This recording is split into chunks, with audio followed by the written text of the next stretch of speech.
오늘은 주기도문 특강 10번째 시간이죠. 우리가 하나님을 위해서 기도하는 간구, 그리고 나를 위한 간구가 있는데, 나를 위한 간구 중에 세 가지가 있다고 그랬는데, 그 중에 첫 번째가 뭐예요? 일용할 양식을 구하라는 거예요. 할렐루야. 일용할 양식을 위해서 기도해라. 그리고 죄의 문제를 가지고 죄사함의 은총을 위해서 기도해라. 우리의 죄의 문제가 해결되지 않고는 절대로 축복의 문이 열리지 않기 때문에 죄의 문제를 해결하기 위해 기도하라는 거예요. 어떻게 해야 되는지 다 말씀드렸어요. 그 다음에 세 번째가 뭐냐면 시험에 들지 말게 하옵소서. 그리고 우리를 다만 악에서 구하옵소서. 이게 하나의 기도인데, 자, 이 마지막 세 번째 기도 너무너무 중요하기 때문에 두 번 나눠서 이렇게 말씀을 전하려고 해요. 오늘은 시험에 대해서, 시험에 들지 말게 하옵소서, 이 부분에 대해서만 말씀을 나누려고 원하는데, 시험은 두 가지 종류의 시험이 있어요. 몇 가지 종류의 시험이 있다고요? 두 가지 종류. 오늘 제가 드리는 말씀을 여러분 잘 기억해야 합니다. 이 말씀을 알아야 여러분이 신앙생활 성공할 수 있어. 저는 여러분의 믿음의 길을 걸어가면서 그 믿음 생활이 성공하게 되기를 간절히 바랍니다. 그냥 믿음 생활하면 다 성공할 것 같지만 아니에요. 여러분, 파산된 그런 신앙인의 삶의 자리에 던져줄 수 있습니다. 여러분, 우리가 끊임없이 우리의 믿음이 도전을 받기 때문에 여러분들이 이 믿음 생활하면서, 저는 이 믿음 생활이, 여러분의 신앙 생활이 실패하지 않고 성공하게 되기를 간절히 바랍니다. 그러기 위해서는 오늘 주님이 주시는 말씀에 귀를 기울여야 돼요. 자, 시험은 두 가지 종류의 시험이 있다. 원어로 말하면 페라스모스라고 하는 말인데, 이 말은 두 가지 의미를 가지고 있어요. 이중적 의미를 가지고 있는데, 하나는 영어로 말하면은 테스트 혹은 트레이닝, 시험 혹은 훈련, 연단, 뭐 이런 의미가 있고, 또 하나는 템테이션, 유혹이라는 뜻이 있는데, 그럼 어떻게 이걸 구분하는가? 전후 좌우 문맥을 통해서 이 용어가 어떤 의미로 사용되었는지를 우리가 이해하면 됩니다. 그런 말씀들이 많죠. 전후 문맥을 통해서 이해해야 돼. 자, 그래서 제가 여러분에게 말씀드린 건 처음에는 하나님이 우리에게 주는 시험이 있다는 거예요. 누가 주는 시험이 있어요?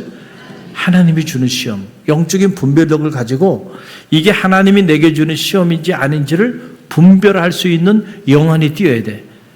그래서 하나님이 내게 나를 연단시키시고 나를 훈련시키셔서 나로 하여금 정금처럼 들어서시기 위해서 하나님이 시험을 줬는데, 여러분, 이 시험을 여러분이 불평하고 원망하면서 오히려 이 시험을 여러분들이 통과하려고 몸부림치기보다는 그냥 시험을 피해 도망간다고 한다면 여러분 얼마나 안타까운 일이겠어요? 그래서 영적인 눈을 뜨고 봐야 한다는 거예요. 하나님이 우리에게 시험을 주시는 분이신데, 그 시험 당할 때에 여러분들이 왜 이런 일이 일어나지? 당황하지 말고요. 그리고 오히려 시험을 주신 하나님 앞에 감사하십시오. 그리고 믿음으로 인내하면서 시험 이 자체가 축복임을 알고요. 그리고 그 시험을 품고 나아갈 때에, 그럴 때 축복의 문도 열리고요. 은혜의 문도 열리고요. 여러분의 삶과 가정을 정금처럼 들어 사용하여 주시는 거예요. 그래서 여러분 보세요. 욥기서 23장 10절 말씀 보면 함께 읽어봅니다. 그러므로 내가 가는 길을 그가 아시나니 그가 나를 단련하신 후에는 내가 순금같이 나오리라. 아멘. 오직 그가 나의 가는 길을 아시나니 그가 나를 단련하신 후에는 내가 정금처럼 나올 것이다. 그러니까 하나님은 하나님의 사람을 들어쓰시기 전에 반드시 뭐래요? 시험을 주세요. 어떤 시험이에요? 나를 단련시키시고 훈련시키기 위하여 그 목적을 가지고 우리를 시험하시기도 하신다라고 하는 사실이에요. 여러분이 이 사실을 아는 게 중요해요. 특별히 우리 젊은 청년들도 있는데, 우리 청년의 때에는 꿈을 많이 가졌죠. 믿음을 가지고 하나님과 사람 앞에 존귀하게 쓰임 받고자 하는 열망들이 있어요. 그런데 그런 열망만 가지면 안 돼. 골짜기가, 여러분, 산이 높으면 골짜기가 깊은 법이에요. 그렇죠? 틀림이 없어. 여러분들이 귀한 꿈을 더 크고 보배롭고 존귀한 꿈을 꿀수록 점점 하나님은 여러분을 더 정금처럼 훈련시키시고 연단시키실 것입니다. 그렇잖아요. 부대도 우리 정병진 전도사님이 나온 부대처럼 해병대 나온 사람들은요, 그냥 일반 보병 나온 사람이나 이렇게 단기사병하고는요, 훈련의 강도가 같을까요? 틀릴까요? 틀려요. 그래서 엊그제 얘기를 듣는데 그랬다는 거예요. 중고등부에서 내년에는 해병대식으로 한번 훈련 한번 수련회 한번 하자고. 그래서 내가 야 그거 좋다. 한번 해병대식으로 한번 해봐라. 그렇게 말씀을 드렸는데, 강한 군인을 만들기 위해서는요, 강한 훈련이 필요한 거예요. 그렇죠? 강한 훈련을 하지 않고 강한 군인이 나옵니까? 그렇지 않아요. 여러분, 그런 겁니다. 저는 여러분이 하나님과 사람 앞에 정금처럼 쓰임받게 되길 바랍니다. 특별히 우리 젊은이들 정기하게 쓰임받게 되길 바랍니다. 그러기 위해서는 여러분이 각오해야 돼. 왜 나에게 이런 훈련이 있지? 왜 연단이 있지? 왜 이런 고난이 있지? 꿈은 큰데 조금만 힘들고 어려운 일이 있으면 견디지를 못해. 참고 뚫고 나가야 되는데 금방 도망가거나 아니면 금방 그냥 내려놓거나 하던 일을 그래가지고는 쓰임받기가 어렵다는 거예요. 그렇죠? 여러분 보세요. 요셉도 17세에 하나님이 그에게 뭘 줬어요? 꿈을 줬죠. 꿈을 주고 난 다음에 하나님이 하신 작업이 뭐예요? 그에게 시험을 준 거예요. 그 시험의 목적은 그를 훈련시켜서 정금처럼 쓰시기 위함이었어요. 그래서 17세에 형들에게 버림받고 구덩이에 던져지고 이집트의 노예로 팔려가서 10년 동안 중노동하고 그것도 모자라가지고 만 3년 동안 치안으로 몰려 어떻게 해요? 감옥에 죄수의 복을 입고 죄수로 살았어요. 감당하기 어려운 시험이죠. 만약에 여러분들 우리 청년들이 있는데 여러분에게 이런 시험과 연단이 주어진다면 여러분은 어떻게 하겠냐 말이에요. 금방 불평하고 원망하고 어떤 사람은 스스로 목숨을 끊고 이렇게 살 바에 차라리 죽는 게 낫지 않냐 말이죠. 그러면 요셉은 뚫고 나갔다니까요. 할렐루야.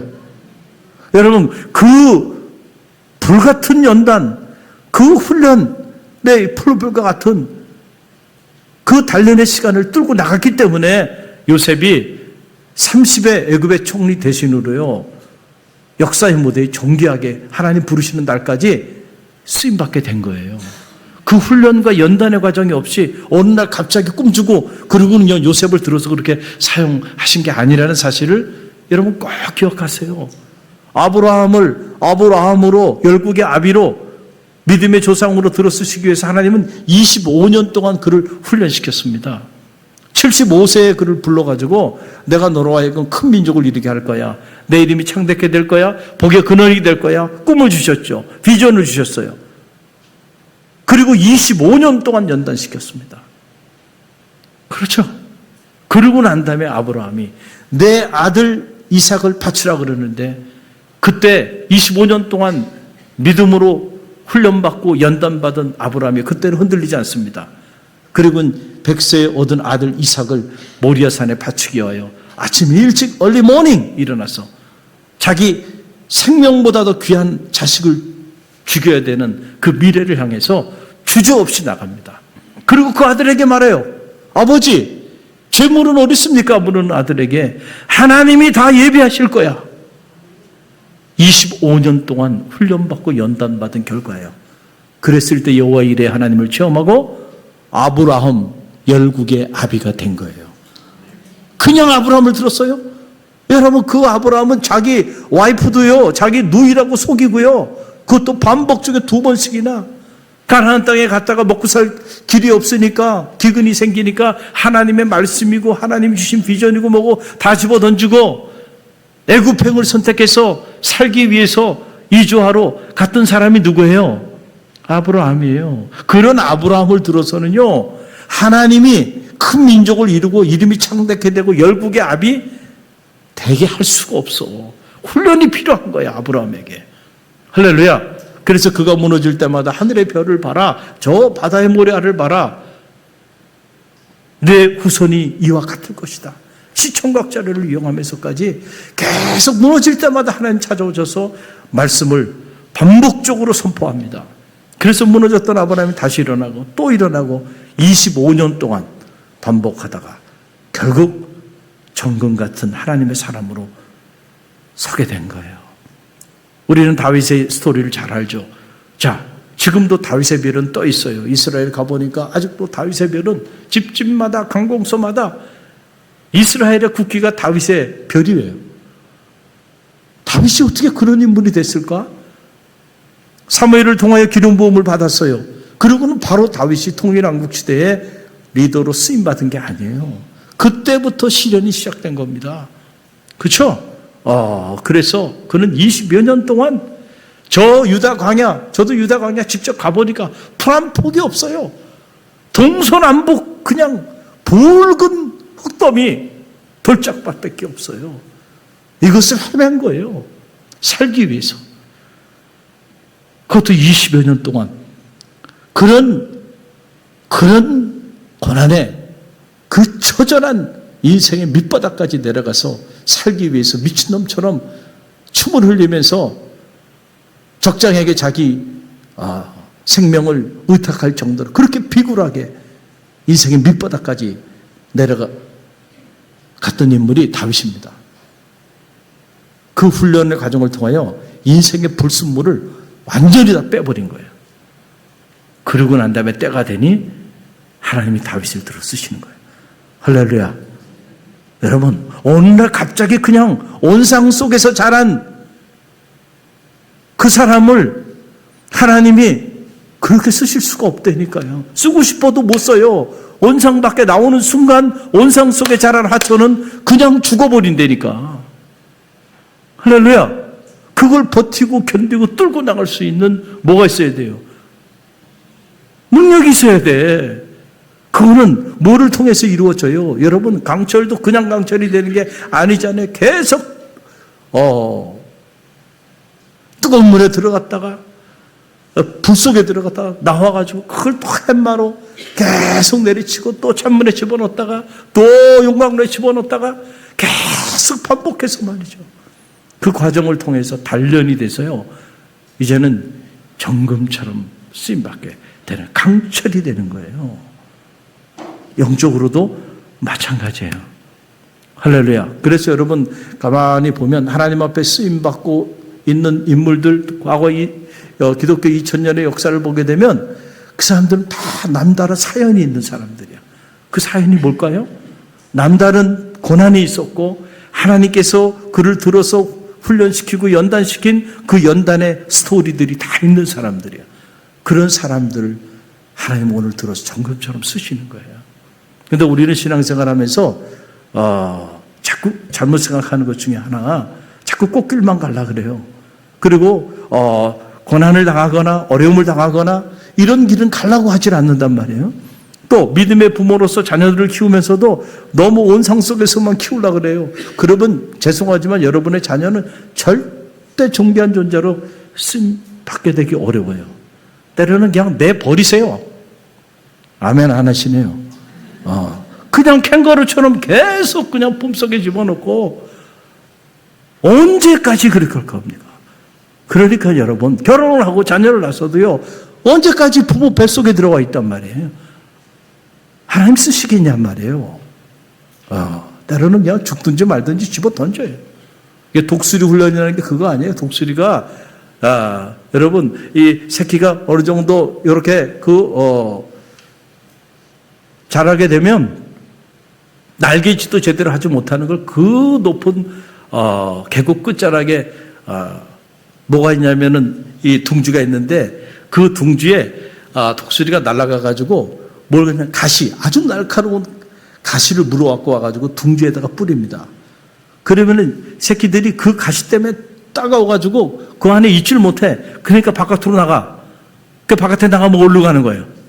그냥 낭떠러지 떨어지는 거예요. 그러면 떨어지면서 살라고 그냥 바둥바둥 되는 거예요. 그러면서 날개 쭉지에 뭐가 생겨요?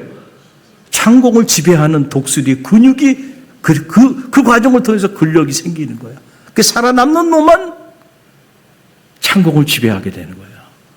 이 성경에도 보면 독수리 훈련이 나오잖아요. 할렐루야. 그래서 그런 인물로 자라기 위해서는 뭐가 필요해요? 훈련이 필요해요. 훈련이 필요해요. 반복적인 훈련이 필요해요. 목숨을 건 훈련이 필요해요. 하나님은 때로 우리에게 그런 훈련들을 주셨어요. 그러나 여러분 염려하지 말 것은 우리를 죽이기 위해서 우리에게 그런 훈련을 주시지 않아요. 자, 그래서 고린도전서 10장 13절 말씀 보세요. 함께 읽어봅니다. 사람이 감당할 시험 밖에는 너희에게 당한 것이 없나니 오직 하나님은 미쁘사 너희가 감당치 못할 시험 당함을 허락지 아니하시고 시험 당할 즈음에 또한 피할 길을 내사 너희로 능히 감당하게 하시느니라. 아멘. 사람이 감당할 만한 시험만 주셨지 감당하지 못하는 시험을 하나님은 주신 적이 없다는 거예요. 그러니까 우리를 죽이기 위해서, 무너뜨리기 위해서 하나님이 우리에게 시험을 주시는 게 아니야. 할렐루야. 우리를 살리고 살리되 정기하게 들어 사용하여 주시기 위해서 때로 우리에게 시험을 주시고 시험 당할 때 또한 피할 길도 허락해 주시는 분이 누구세요? 하나님이세요. 그 하나님을 신뢰하시게 되기를 간절히 바랍니다. 할렐루야. 그럴 때 우리는 하나님께로부터 시험을 받을 때 무너지지 않을 수가 있어요. 그리고 오히려 그 시험 주신 하나님 감사하게 생각하고요. 그리고 그 시험을 뚫고 나갈 수 있게 된다는 거예요. 그 야고보서 1장 2절로 3절 말씀 보세요. 함께 읽어봅니다. 내 형제들아 너희가 여러 가지 시험을 만나거든 온전히 기쁘게 여기라. 이는 너희 믿음의 시련이 인내를 만들어내는 줄 알미라. 아멘. 너희가 신앙생활 하다가 시험을 만나게 되면 온전히 어떻게 하라고요? 기쁘게 여기라고요. 할렐루야. 할렐루야. 네. 근데 우리는 시험을 만나면 기쁘게 여기는 게 아니고 좌절하고 낙심하고 절망하고 시험 때문에 기도의 자리 떠나고 예배의 자리, 섬김의 자리를 떠나는 경우들이 있어요. 얼마나 안타까운 일이에요. 하나님은 여러분을 축복하기 위해서 여러분에게 시험을 주셨는데 여러분은 그 시험 때문에 불평하고 원망하면서 그 소중한 기도의 자리를 떠난다고 한다면 안타까운 일이죠. 그러니까 시험 가운데, 하나님이 주시는 시험 가운데 있을 때 온전히 기뻐하라는 거예요. 할렐루야. 내게 시험을 주시는 하나님 감사합니다. 그리고 기쁨으로 여러분 믿음으로 인내하면서 뚫고 나가라는, 이게 믿음의 시련이 인내를 만들어낸다. 그래서 사도 바울이 뭐라고 말하냐면은 환난은 인내를, 인내는 연단을, 연단은 소망을 이루는 줄 알미로다. 할렐루야. 하나님이 때때로 하나님의 사람들에게 환난을 주시기도 해요. 그러나 이 환난을 잘 통하는, 환난은 우리에게 환난을 참을 수 있는 인내를 주시오. 그 인내를 통해서 환난은 인내는 연단을 참고 또 참고 또 참다 보니까 내가 강한 그리스도인이 되는 거야. 할렐루야. 그리고 난 다음에 소망은, 우리에게 주시는 소망은 그냥 주어지는 게 아니에요. 바로 이런 환난을 통해서 인내하고 인내를 통해서 연단시키고 연단시킨 다음에 주어지는 선물이 소망이에요. 그 소망은 세상이 빼앗을 수 없는 거예요. 할렐루야. 그러니까는 다윗이 이 소망을 품게 됐잖아요. 그러니까 돌아보면서 고난이 내게 유익했다. 고난 당하기 전에는 내가 그릇 행하였지만 이제는 주의 율례를 배우게 되었나이다. 고난을 긍정하잖아요. 내게 고난을 주신 하나님을 찬양하잖아요. 그 고난을 통하여 내 인생의 불순물을 하나님 다 제거하게 해주시고 나를 정금처럼 사용하여 주신 거예요. 그래서 고난이 유익했다는 거예요. 할렐루야. 우리 갈릴리교회 성도들은 여러분 고난을 두려워하지 않게 되기를 간절히 바랍니다. 하나님이 주시는 시험을 여러분 부정하지 않게 되기를 간절히 바랍니다. 그것이 여러분을 살리는 축복임을 알고요. 그리고 믿음으로 인내해서 여러분 연단받아 참 소망에 이르게 되는 축복이 있게 되기를 간절히 바랍니다. 자, 또 하나, 시험은 이렇게 하나님이 우리에게 주시는 시험만 있는 게 아니고 성경을 보면 사탄이 우리를 무너뜨릴 목적으로 우리에게 주는 시험도 있다는 거예요. 그러면 지금 주기도문에 나오는 이 하나님께서 너희는 이렇게 기도하라 말씀하시면서 하늘에 계신 우리 아버지시여 이름이 거룩히 여김을 받으시오며 나라의 임하옵시며 뜻이 하늘에서 이루어진 것 같이 땅에서도 이루어지이다. 오늘날 우리에게 일용할 양식을 주옵시고 우리가 우리에게 죄 지은 자를 사하여 준 것처럼 우리 죄를 사하여 주옵시고 우리를 시험에 들게 하지 마옵시고. 자, 우리를 시험에 들지 말게 하라고 하는 이 말씀은 사탄이 주는 시험에 대한 얘기일까요? 아니면 하나님이 주시는 시험에 대한 얘기일까요? 사탄이죠. 문맥을 통해서 보면 하나님이 주시는 시험은 기쁨으로 받으려니까. 그런데 시험에 들지 않게 해달라고 기도하라는 거예요. 그러니까 이 시험은 누가 주는 시험이에요? 사탄이 주는 시험이죠. 그러니까 이 사탄이 주는 시험은 우리가 품으면 안 돼. 오히려 사탄아 물러가라 하고 이 시험을 여러분들이 극복하고 나가야 돼요. 그래서 이 영어 성경 NIV에 보게 되면 이 페라스모라라고 하는 이 말씀을 테스트 혹은 트레이닝으로 번역하지 않고 temptation으로 번역을 한 거예요. Let us not into temptation. 우리를 유혹에 빠지지 않게 해 주옵소서. 이렇게 기도하라는 거예요. 유혹은 누가 주는 거예요? 사탄이 주는 거예요. 여러분, 사탄이 우리를 무너뜨리기 위하여 시험하는데 그 시험의 모습은 다양해요. 우리를 위협하기도 하고 또 우리를 공격하기도 해요. 그래서 때로는 두려움과 공포를 갖게 하기도 하는데 그것보다 더 무서운 시험은요, 달콤한 유혹입니다. 한번 따라해보세요. 달콤한 유혹. 달콤한 유혹. 여러분, 꿈을 가진 사람에게 정말 견디기 어려운 시험은요, 바로 이 달콤한 유혹인 거예요. 꿈을 가진 사람은요, 웬만한 시련, 웬만한 고난 뒤에 꿈이 있기 때문에 뚫고 나갑니다. 웬만한 역경은 꿈이 있기 때문에 뚫고 나가요. 그런데 그런 사람도요, 언제 무너지냐면 달콤한 유혹에 무너지는 거예요. 여러분, 이게 우리 청년들도 잘 들으세요. 달콤한 유혹에 무너지는 거야.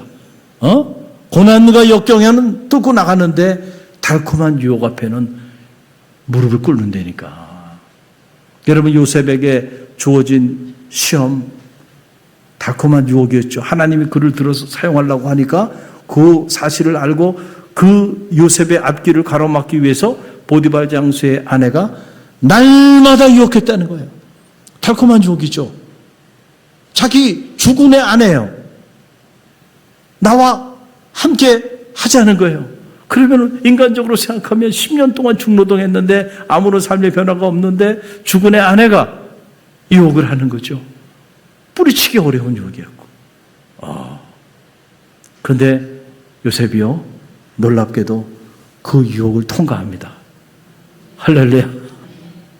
여러분, 무너지는 거는 달콤한 유혹에 무너지는 거예요. 그래서 여러분, 삼손도 달콤한 유혹, 데릴라의 달콤한 유혹에 무너졌고요. 하와도요, 달콤한 유혹, 사탄이 속삭이잖아요. 하나님처럼 될 거야. 너도 따먹는 순간에. 얼마나 달콤한 유혹이에요.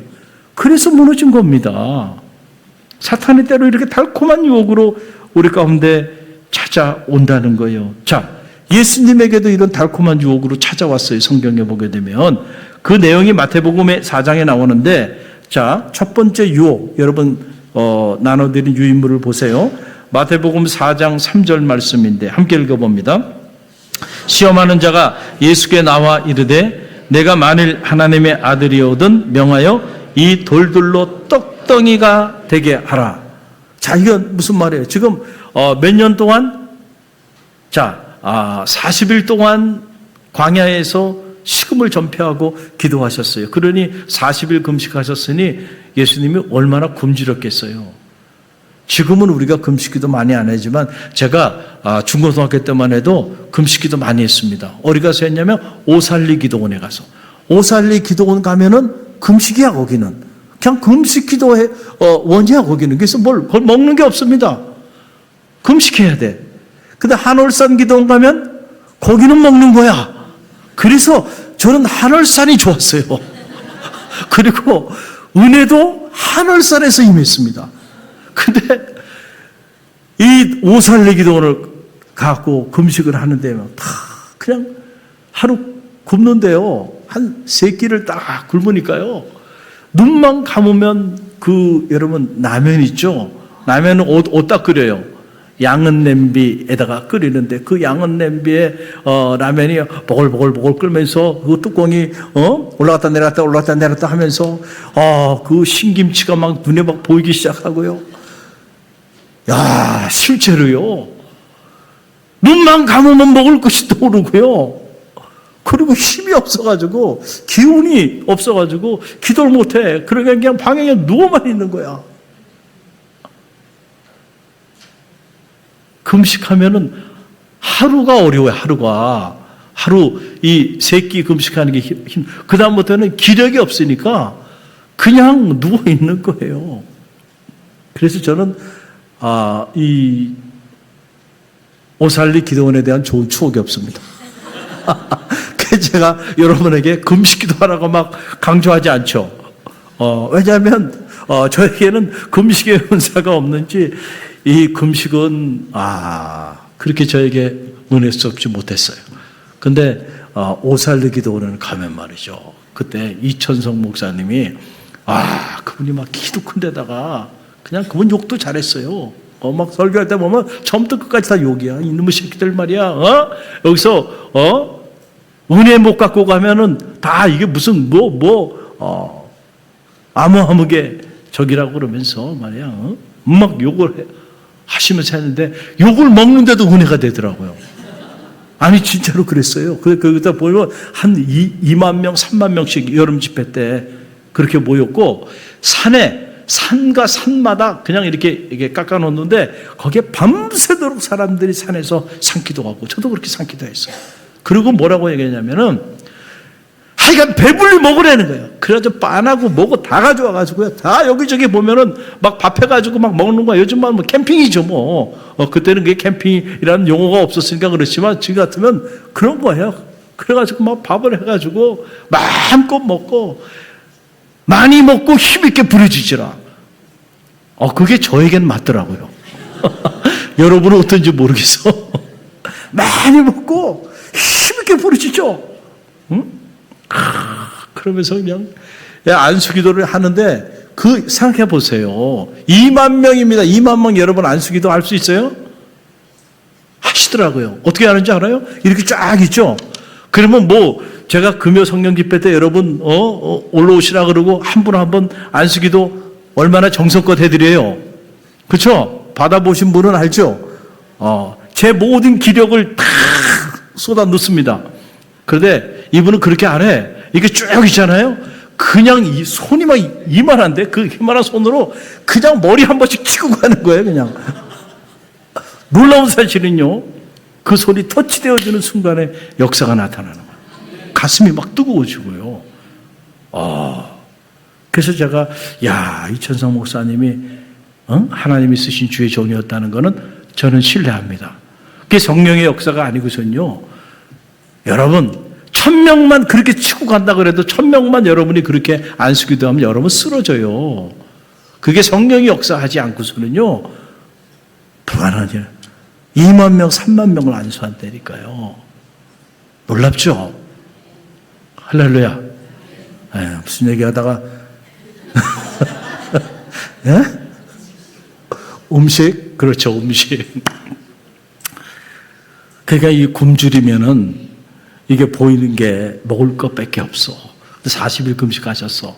그런데 사탄이 다 안 거야. 주님에게 정말로 필요한 건 그때 뭐예요? 음식이잖아요, 음식. 그러니까 이 돌들 떡덩이가 되게 해. 라고 하면 너 할 수 있잖아. 너 배고프잖아. 여러분 경제의 문제입니다. 요즘 말로 말하면 빵의 문제예요. 사실 뿌리치기 어려운 유혹이죠. 예수님은 지금 말씀으로 인류를 구원하기 위하여 오셨는데 그 말씀 사역을 빵의 사역으로 뒤바꾸려고 하는 것이 누구의 유혹인 거예요? 사탄의 유혹인 거예요. 그러니까 예수님께서 뭐라고 뿌리치면서 물리치십니까? 마태복음 4장 4절 말씀 보세요. 함께 읽어봅니다. 예수께서 대답하여 이르시되 기록되었으되 사람이 떡으로만 살 것이 아니요 하나님의 입으로부터 나오는 모든 말씀으로 살 것이라 하였느니라 하시니라. 아멘. 자, 예수님의 사역의 본질을 무너뜨리는 이런 유혹을 한 거예요. 너 배고프니까 돌돌 떡덩이가 되게 해. 경제의 문제, 먹고 살기 힘들지? 자, 내가 이 경제 문제 해결해 줄게. 그러니까 내 말 좀 들어. 거기에 지금 다 무너지고 있는 거예요. 다 무너지고 있는 거예요. 그러나 예수님께서 하신 말씀이 사람이 떡으로만 사는 줄 아느냐? 아니라는 거죠. 하나님 입으로 나오는 모든 말씀으로 사느니라. 믿습니까? 할렐루야. 근데 여러분은 경제의 문제와 말씀의 문제 앞에 있을 때 여러분은 왜 자꾸 경제의 문제를 쫓아갑니까? 말씀의 자리를 뒤로 하고 자꾸 여러분 이 경제의 문제를 선택하면서 나갑니까? 계속 그 유혹에 넘어가는 거예요.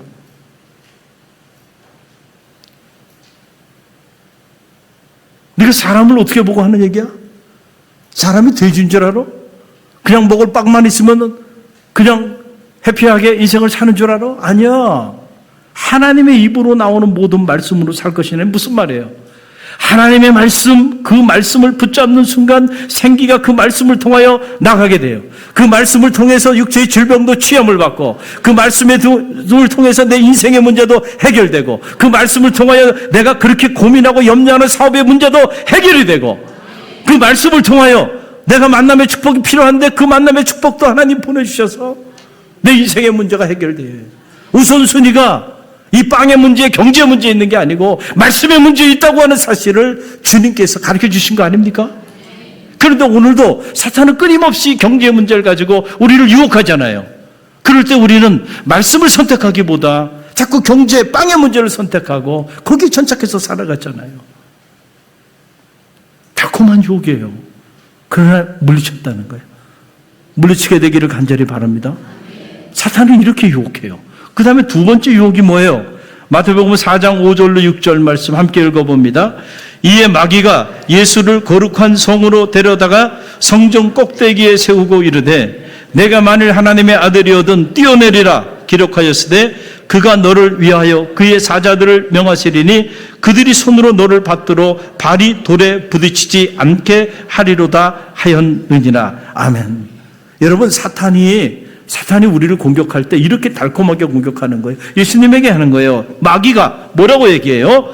자, 예수를 거룩한 성전 꼭대기에 끌고 올라가 가지고 하는 거예요. 내가 정말 하나님의 아들이었거든. 한번 뛰어내려 봐. 그건 뭐예요?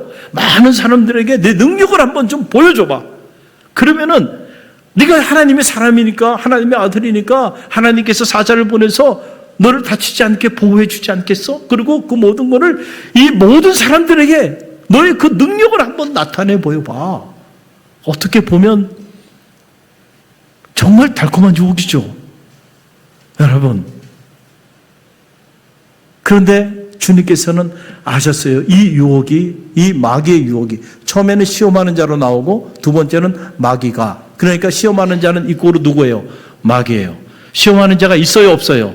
있어요. 마귀가 있어요, 없어요? 있어요.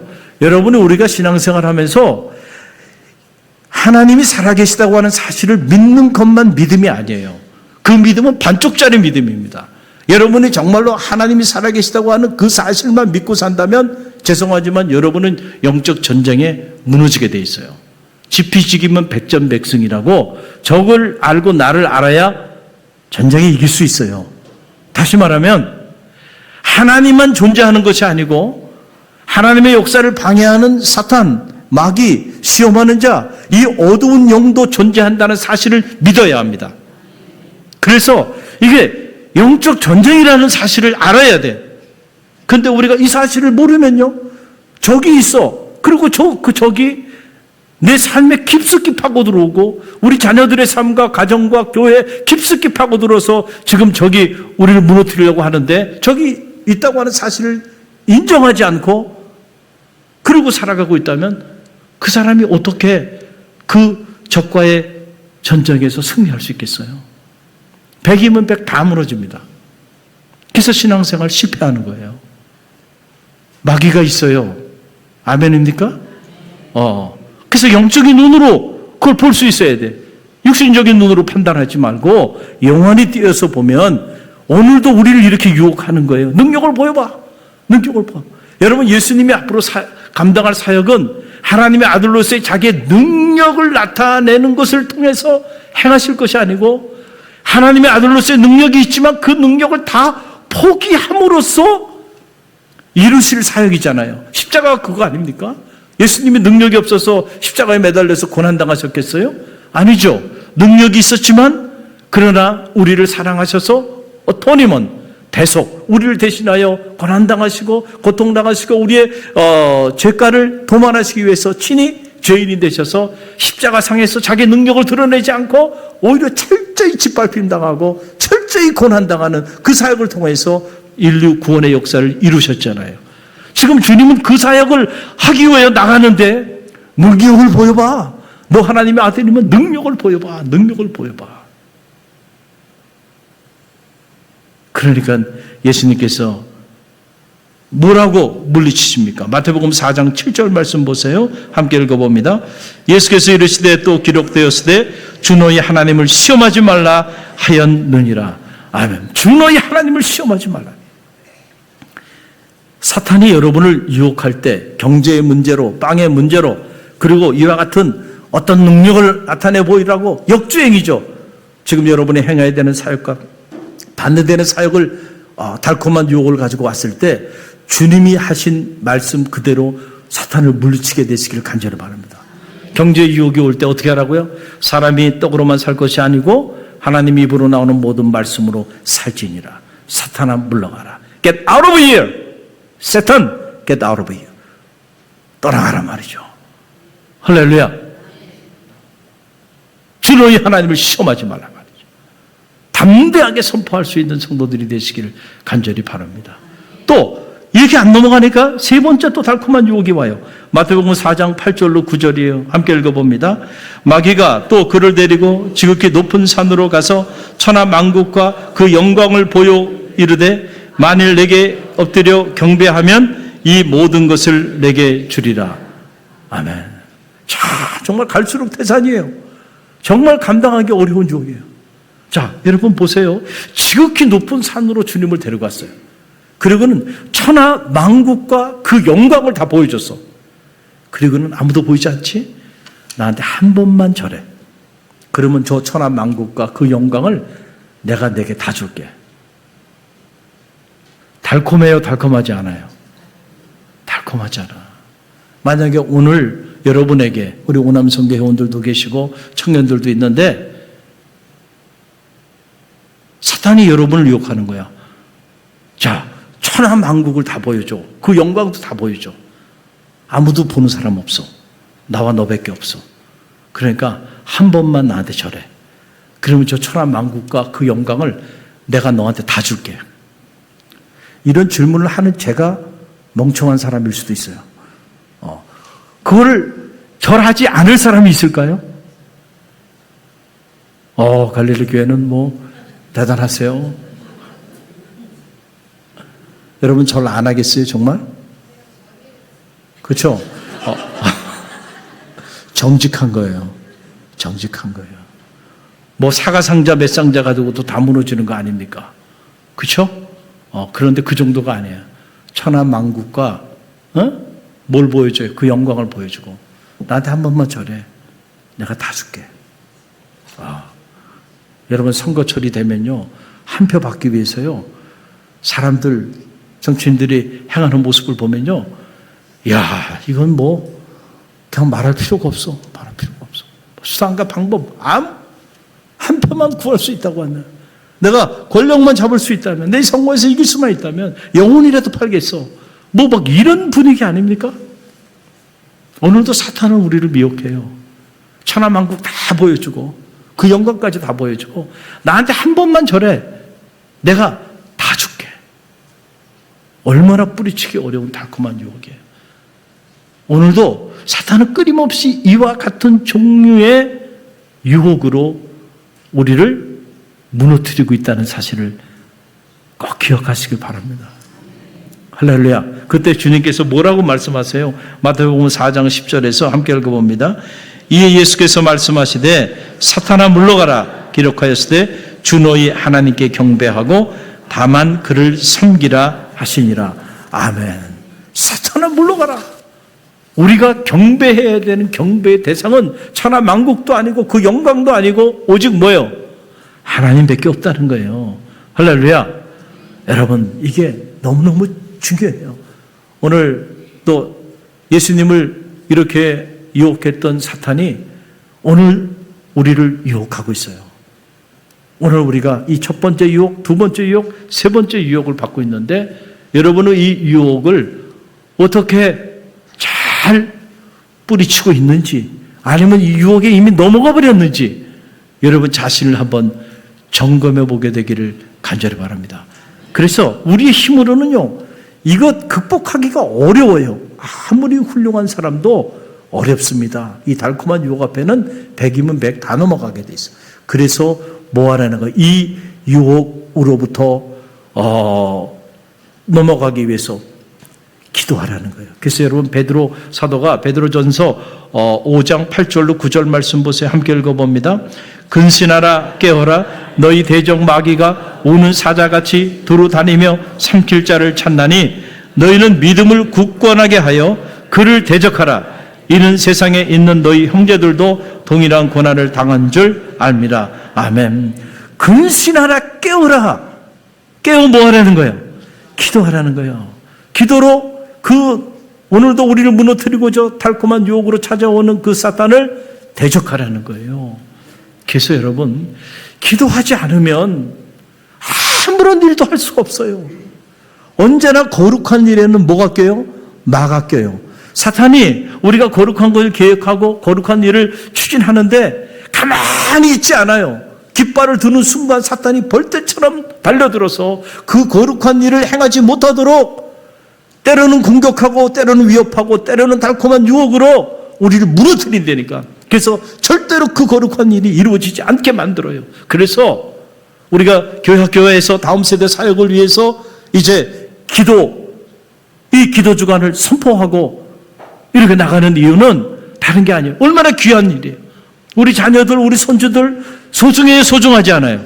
너무너무 소중하죠. 그냥 소중한 게 아니고 그 생명들이 하나님과 사람 앞에 존귀하게 쓰임받는 인물들 돼야죠. 앞으로 10년, 20년, 30년 후에 그 아이들이 어떤 인물로 이 세계 속에 우뚝 설지 생각하면 어때는 가슴이 뛰죠. 할렐루야. 그런 아이들을 우리가 만들기 위하여 이렇게 여름 사역이 진행되는데 사탄이 이거 좋아할까요? 저는 절대로 좋아하지 않을 거라고 생각해요. 그래서 공격합니다. 담임 목사인 저부터 각 사역자들 그리고 교사들부터 공격할 겁니다. 저들이 무너지지 않도록 우리 스스로도 기도해야 되지만 우리 모두가 뭐 해야 돼요? 중보하며 기도하면서 방패 기도를 해줘야 되네요. 저들을 위해서. 할렐루야. 그래서 기도해야 돼. 한 건의 안전사고도 일어나지 말아야죠. 할렐루야. 그리고 이 사역을 통해 생명이 살아나야죠. 어린 영혼들에게 생명의 말씀이 심어져야죠. 그리고 비전을 가지고 꿈을 가지고 나갈 수 있는 그런 인물들이 나오게 하기 위하여 우리가 이 영적인 운동을 전개하는 거예요. 한 사람이 한 세대를 바꿉니다. 십자가 전한 게 아니에요. 갈릴리 교회 학교에 앞으로 어떤 인물이 나올지 누가 알겠어요? 두렵고 떨리는 마음으로 우리가 기도하면서 이 사역을 준비해야 돼. 기도하지 않고는 아무것도 할 수 없어요. 왜냐하면 사탄의 방해가 있기 때문에 그래요. 물러가라는 사탄아. 할렐루야. 자, 그 다음에 예수님께서 그래서 십자가를 지셔야 되는 그 고난 앞에서 주님께서 제자들에게 하신 말씀이 있어요. 같이 기도하러 그들을 산기도하러 데리고 올라가서 하신 말씀이 마태복음 26장 41절 함께 읽어봅니다. 시험에 들지 않게 깨어 기도하라. 마음에는 원이로되 육신이 약하도다. 그랬어요. 예수님은 지금 떨어지는 땀방울이 핏방울이 될 정도로 기도하시면서 그 강청 기도를 통해서 십자가의 이 사역을 준비하셨는데 제자들은 뭐 하고 있어요? 잠자고 있어. 왜 잠자고 있나 보니까 육신이 약해. 피곤해서. 지금 잠자고 있을 때가 아니거든요. 깨어 기도할 때예요. 그러면서 주님이 하신 말, 시험에 들지 않게 깨어 기도하라. 이게 무슨 말이에요? 깨어 기도하지 않으면 다 뭐에 빠진다는 거예요? 시험에 빠지게 돼 있어. 깨어 기도하지 않는 성도 영적으로 보면 시험에 빠져 있어요.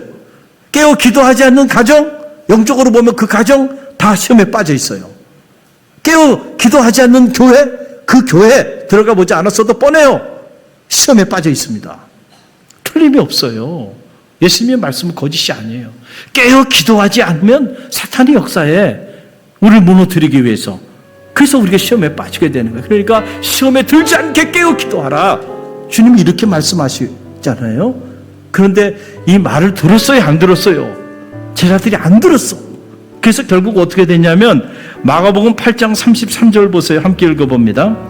예수께서 돌이키사 제자들을 보시며 베드로를 꾸짖어 이르시되 사탄아 내 뒤로 물러가라. 내가 하나님의 일을 생각하지 아니하고 도리어 사람의 일을 생각하는구나 그랬어요.